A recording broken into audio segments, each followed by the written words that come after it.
Bonjour à toutes et tous et soyez les bienvenus dans ce nouvel épisode de Sur la route.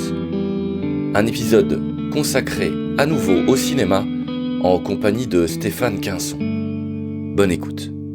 Alors, on revient à un film Fool 2023, le dernier Quentin Dupieux, Yannick. Alors moi je suis allé le voir au cinéma à l'Île de Ré. Alors mauvais esprit, je me suis dit on va être 3 dans la salle et on sera les 3 puisque je suis allé le voir avec ma fille et ma femme. Mais en fait non, il y avait beaucoup de gens. Ce film a eu plutôt pas mal de succès pour un Quentin Dupieux déjà, pour un film français aussi, mais plus de 300 000 entrées.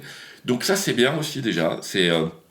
pour ça que je voulais en parler, au-delà que c'est un film que j'ai bien aimé tout simplement, hein. Ça me fait plaisir que Quentin Dupieux, qu'un mec un peu il est sans pitié quoi, il fait ses films, je sais pas comment il arrive à les financer, bon ils doivent pas coûter très cher, mais il a quand même souvent des comédiens prestigieux qui à force veulent jouer dans ses films, donc ça c'est bien. C'est son 12e film depuis vingtaine d'années maintenant, ce qui est un bon score, parce que c'est des films qui sont quand même hyper exigeants dans le sens sans pitié quoi, il fait vraiment son truc et ça, moi c'est quelque chose que je respecte beaucoup.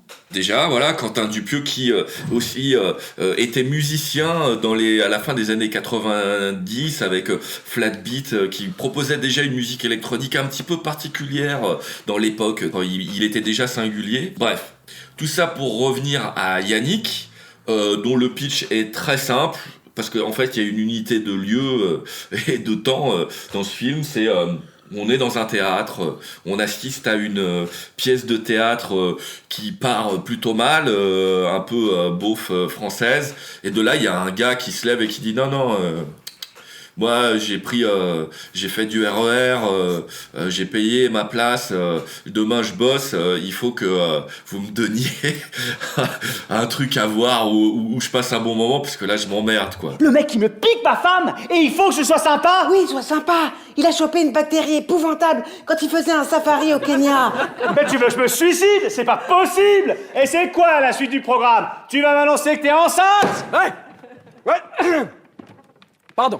Je pense qu'il y a un pépin dans votre histoire.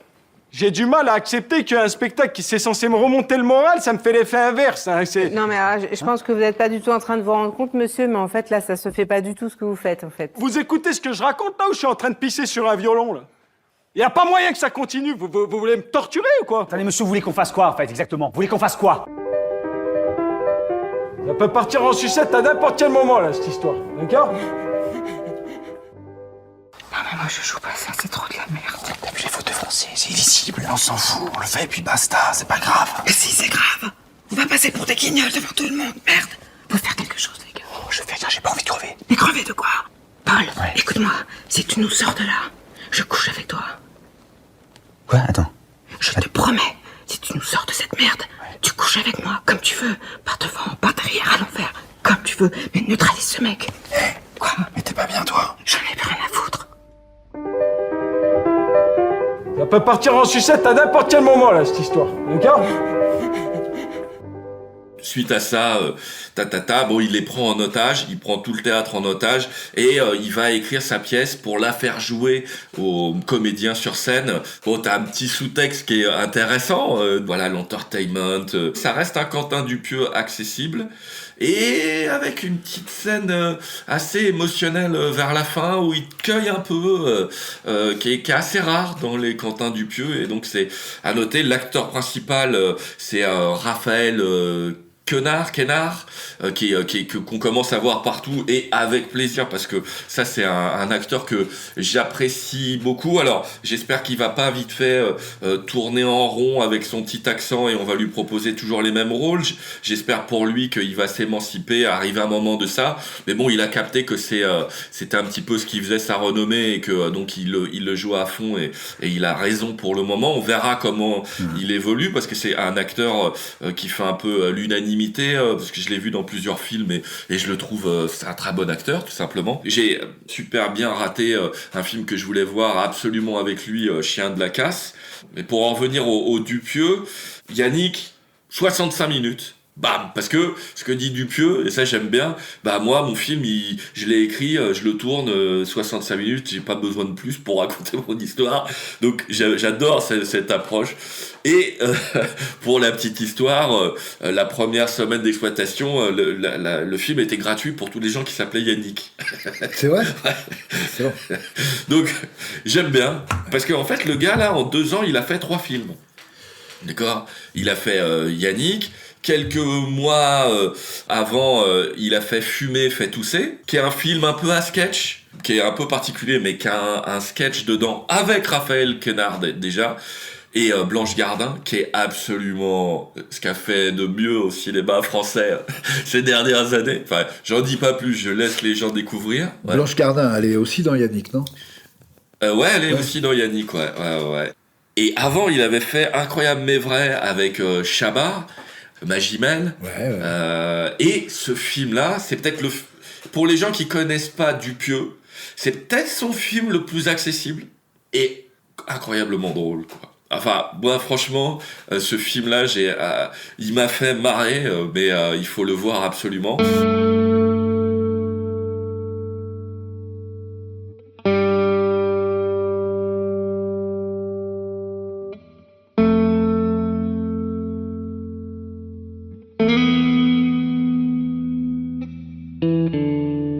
Alors cet enregistrement date de décembre 2023. Yannick n'est depuis plus le dernier film de Quentin Dupieux puisque récemment il a sorti Dali. Vous êtes bien à l'écoute de Sur la route, en compagnie de Stéphane Quinson, on parle cinéma, retour à l'entretien. C'est vrai que ces films d'avant étaient comme Steak. Ils l'ont vendu à l'époque comme un film comique parce que tu avais Eric et Ramsey, alors que ils se sont plantés au box-office parce que les gens ils se sont dit mais c'est pas la tour Montparnasse infernale là, c'est autre chose. Et bon, bref, je m'égare un peu, mais en tout cas Yannick. Et puis son premier film, non-film.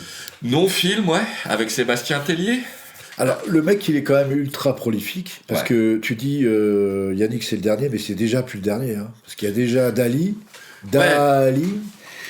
qui est prévu pour 2024, je crois. Ouais, et il y en a un deuxième qui est prévu en 2024. Il y en a un autre qui s'appelle Brassès, je sais pas comment ça se prononce. À ce niveau-là, c'est peut-être le seul lien, il n'y en a pas d'autres, mais il me fait penser à un réalisateur comme Fassbinder. Le mec, il a été réalisateur 12 ans, et il a fait 25 films ou 30 films, enfin c'est impressionnant. Ouais. Et lui, il n'arrête pas. Et effectivement, il a l'air de pas s'arrêter aux codes et aux lois du cinéma. J'ai envie de raconter cette histoire, je la fais comme ça.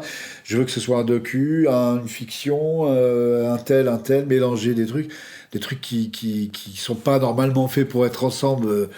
Si on regarde un peu les courbes commerciales, et puis ça fonctionne évidemment parce que le mec il a un talent un peu à la Blier dans l'écriture quand même aussi, il y a un peu ce truc-là un peu. Par rapport à Quentin Dupieux, effectivement on peut le connecter à Blier dans l'idée du non-sens. Si on prend l'exemple de Buffet froid de Blier, c'est vrai qu'il y a quelque chose. Et puis de toute façon, Quentin Dupieux, il a fait Au Poste avec Paul Vorde, où il reprenait un petit peu l'affiche de Peur sur la ville ou d'un vieux film avec Belmondo. Ouais, c'est vrai. Et il est dans une sorte de lignée de réalisateurs français qui s'affranchit des codes. C'est un univers, on peut être totalement hermétique.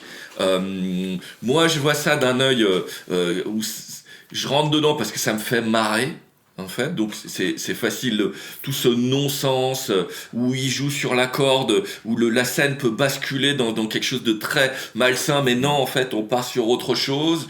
Donc il s'amuse avec toi. Non, Quentin Dupieux, c'est définitivement un réalisateur à soutenir aussi en allant voir ses films au cinéma. Je suis d'accord avec toi et je pense, et j'espère que ça va continuer pour lui, mais c'est plus quelqu'un qui doit avoir il doit avoir quand même beaucoup moins de mal à financer ses films maintenant avec les acteurs qu'il a. Tu parlais de Incroyable et vrai, voilà, depuis Incroyable et vrai, il est tombé dans une autre dimension. Ouais. Et c'est ça qui est fort, et j'espère que ça va toujours tenir, il reste quand même dans son espèce de non-sens, continue à faire ce qu'il veut, il n'est pas rentré dans un carcan, et pour l'instant, tant mieux, c'est tant mieux pour tout le monde. Mais j'avoue que j'ai beaucoup de films de Quentin Dupieux que je dois rattraper. Ça serait bien qu'on se fasse un festival Quentin Dupieux par chez nous, là. Bonne idée. Ardèche,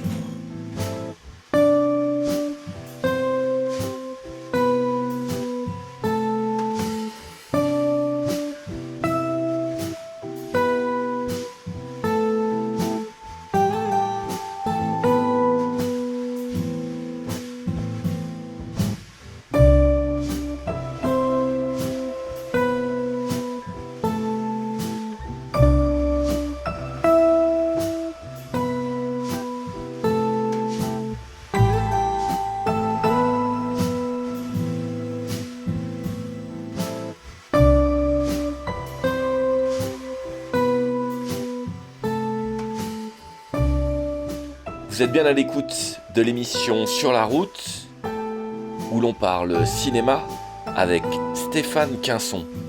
Retour à l'entretien. Moi je te propose, et ça me fait un lien avec Quentin Dupieux, c'est de parler de Florida Project.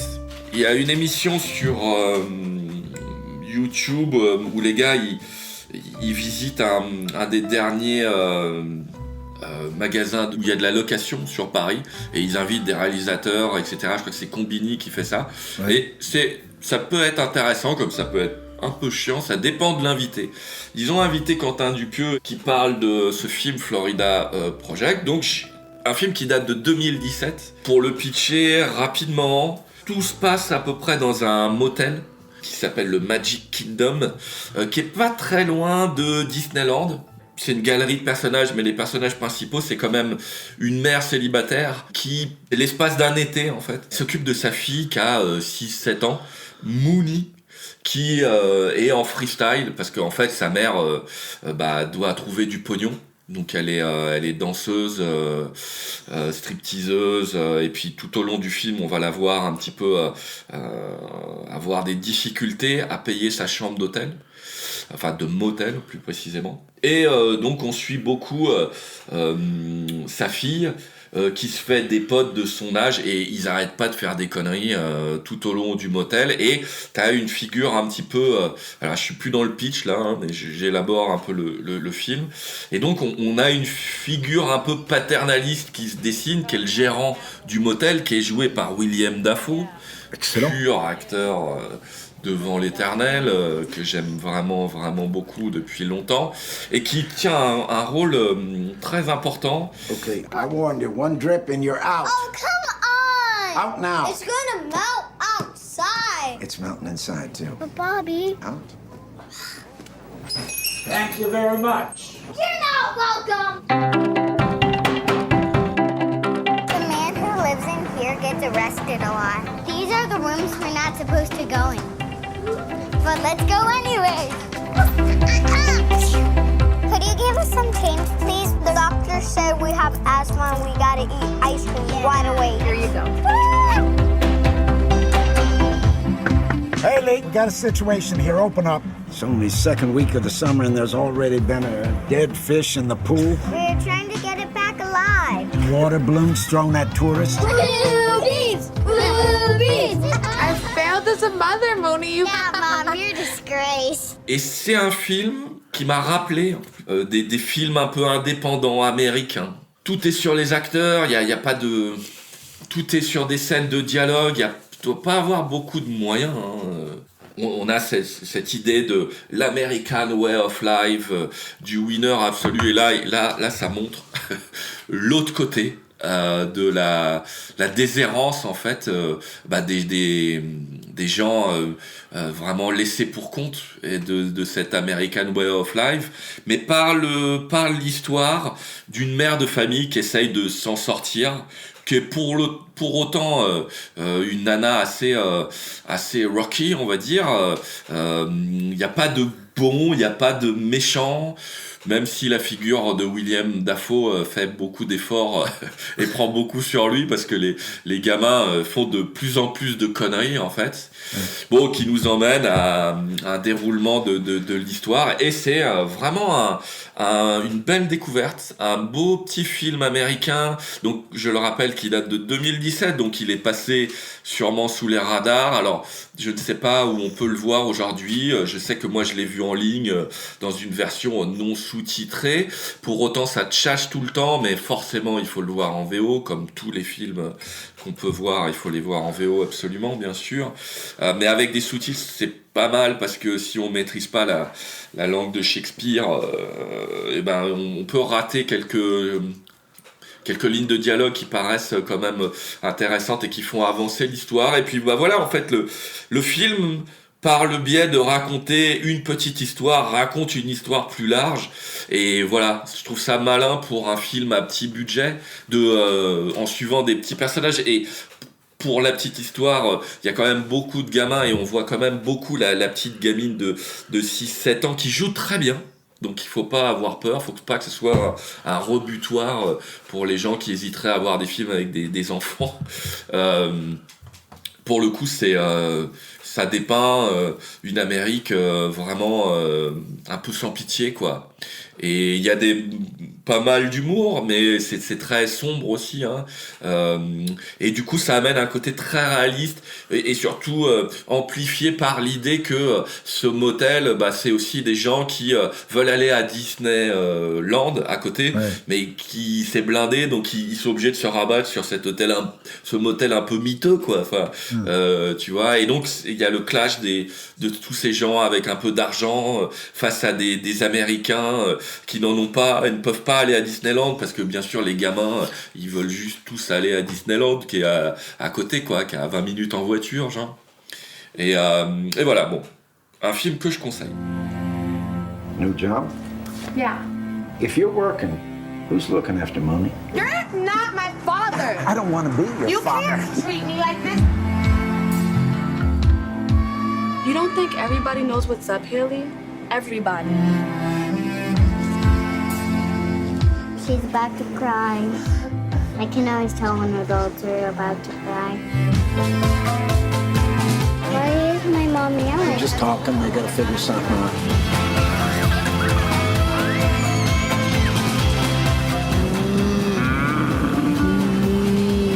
See, I took you on a safari.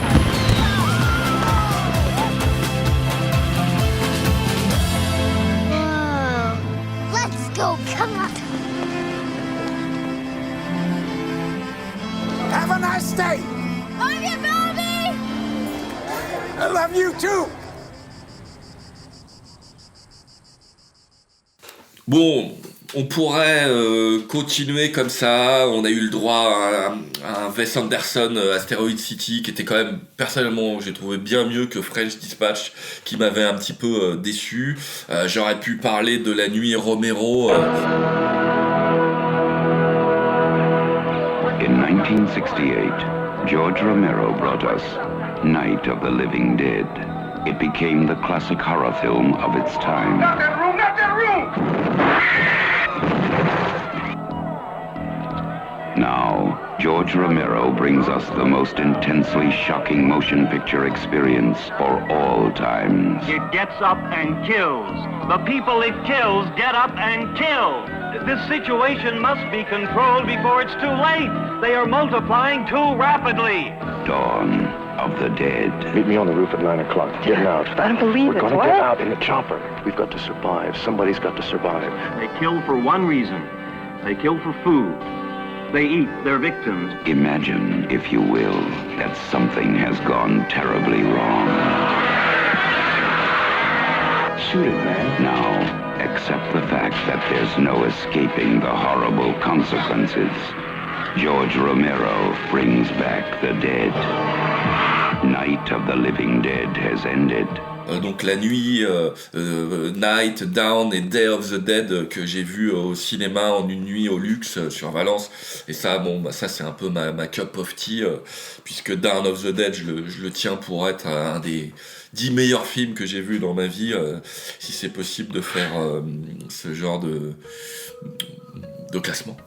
Et sur lequel il faut quand même impérativement qu'un jour on fasse une émission. Ah, avec grand plaisir.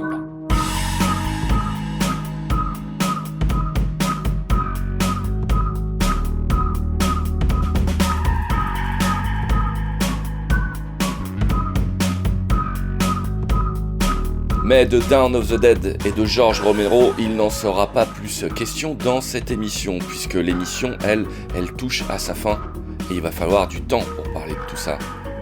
Pour terminer, on va retrouver Stéphane Quinson et lui laisser la parole, enfin, afin qu'il termine cette émission. Mais une émission cinéma, il y en aura d'autres. Vous êtes toujours à l'écoute de Sur la route, en compagnie de Stéphane Quinson, retour à l'entretien. Et en dehors du cinéma français, et vraiment pour finir, est-ce que tu as des films de pas forcément 2023 à conseiller, à rattraper dans ces temps de lois migratoires un peu trop ambitieuses?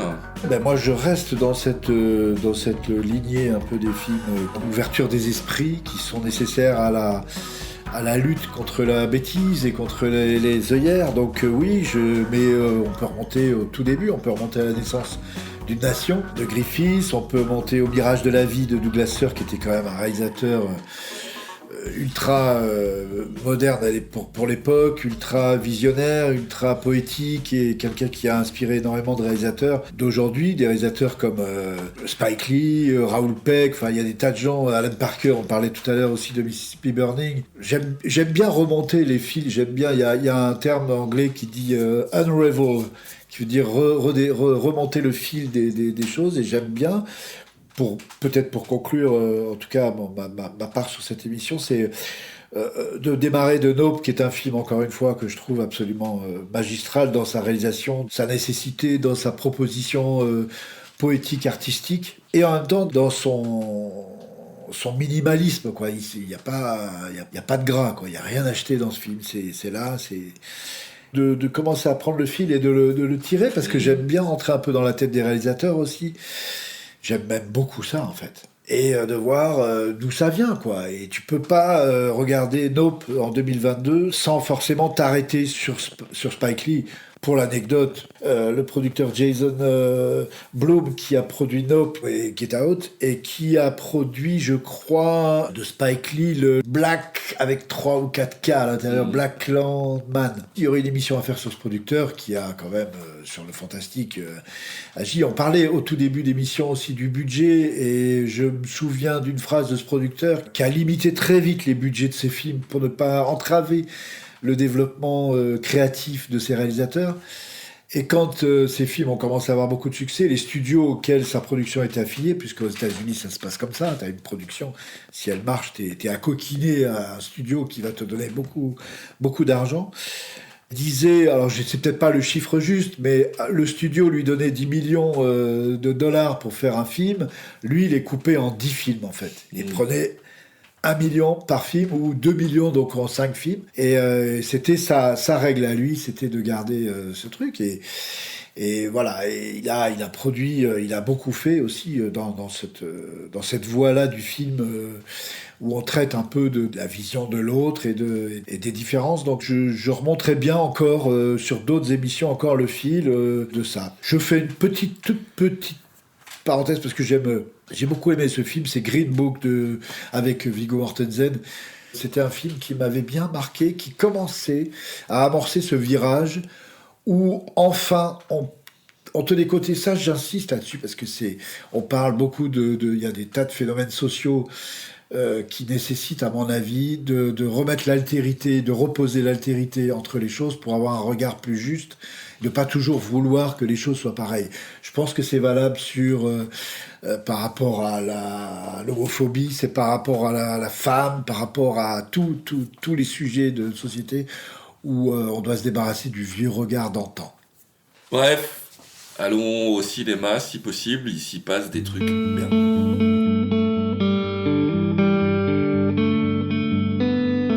Et voilà, c'est fini pour aujourd'hui.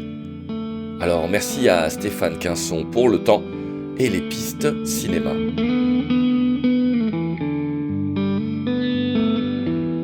Un entretien mené par Sébastien Roblin de l'association Résonance. Mixage et musique par Indie Grant. Si vous voulez connaître l'actualité de l'association Résonance, rendez-vous sur nos réseaux sociaux ou sur notre site, le resonance.media. Résonance, REZONANCE. À bientôt pour une nouvelle émission.